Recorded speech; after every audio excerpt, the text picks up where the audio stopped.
Salut Régis, alors merci déjà pour ton invitation. Le Haut Jura Insoumis, c'est la première fois qu'on se voit vraiment, qu'on peut discuter. Raconte-nous un petit peu votre groupe et pourquoi aujourd'hui cette mobilisation. D'accord, alors notre groupe, nous on est les Insoumis du Haut Jura, donc on est basé sur Châtel-Neuf, donc plus ou moins au milieu de la circonscription. Donc entre Champas, Saint-Laurent, Saint-Claude, donc ça fait un énorme cercle. On est à peu près une bonne dizaine, vingtaine de militants actifs. Et durant les législatives ou présidentielles, on monte à 30 à 50 personnes. D'accord.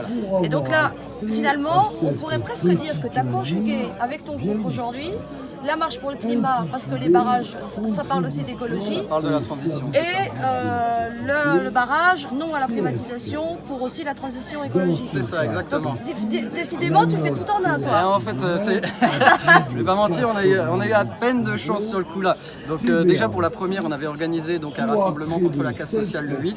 Le 8, la marche pour le climat tombée. Donc on avait vraiment prévu depuis la mi-juillet, nous, la date. Où tu m'avais invité et j'ai pas pu me rendre parce que je suis allée à la marche pour le climat. Et pour le 13, c'est pareil, ça fait plus d'un mois que c'est organisé. Et du coup, quand il y a une semaine, 2 semaines de ça, la date pour la marche pour le climat retombe à nouveau. Donc on s'est dit, on a vraiment de la chance, mais on arrive à conjuguer les deux.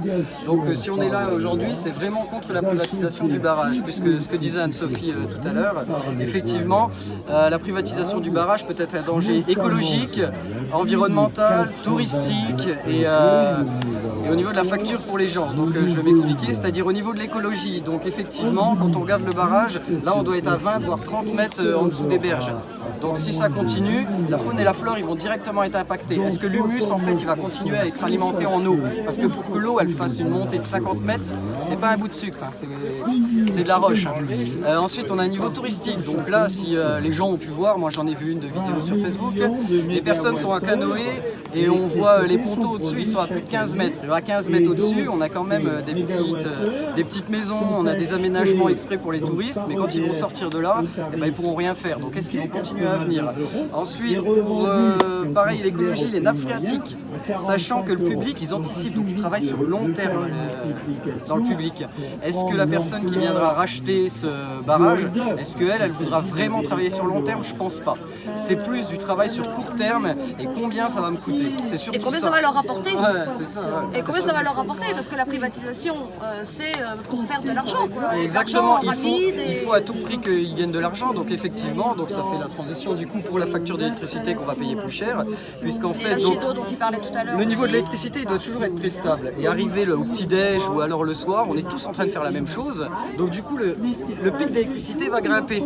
Et ce qu'il faut, il n'y a que les centrales hydrauliques pour stabiliser les choses, puisque l'électricité doit toujours être très stable. Donc est-ce que le privé, il ne va pas attendre au dernier moment que l'électricité soit très chère pour faire son lâcher d'eau? Donc il dit attendre au dernier moment, dit forcément impacter la facture d'électricité. Et ça, on n'en veut pas non plus. Et ensuite, on a le risque, comme on a pu voir leur reportage à la télé, on a le risque sur l'enrochement du barrage, donc la tenue par les rochers sur le côté, et une faille qui aurait en dessous. Donc les services publics s'en occupent très bien, mais est-ce que demain, un privé qui va appeler quelqu'un pour s'en occuper, est-ce que lui pourra vraiment le faire? Et si il n'a plus la personne pour s'en occuper et qu'il décide d'aller voir quelqu'un d'autre, est-ce que les informations seront bien refilées? C'est le problème. Et est-ce que financièrement, ils vont assurer derrière, sachant que EDF investit 400 millions d'euros par an pour les barrages? Combien ils vont investir? Si ça leur rapporte, allez, on va dire, j'en sais rien, mais 1 milliard par an, est-ce qu'ils vont lâcher 400 millions pour les gens? Je pense pas sûr. C'est pas sûr. Et, alors, et Anne-Sophie, pardon, tu me disais tout à l'heure effectivement que le barrage, il est fait aussi des mêmes matériaux que le pont de Gênes. Donc si on en arrive à la même catastrophe, c'est possible qu'il y ait une vague de 12 mètres qui démarre de là et qu'on se retrouve avec un Lyon, la ville de Lyon submergée. Voilà. Alors on voit quand même aussi, en étant là aujourd'hui, qu'il peut y avoir des désaccords. On peut tous avoir des désaccords. Mais n'oubliez pas une chose, les amis.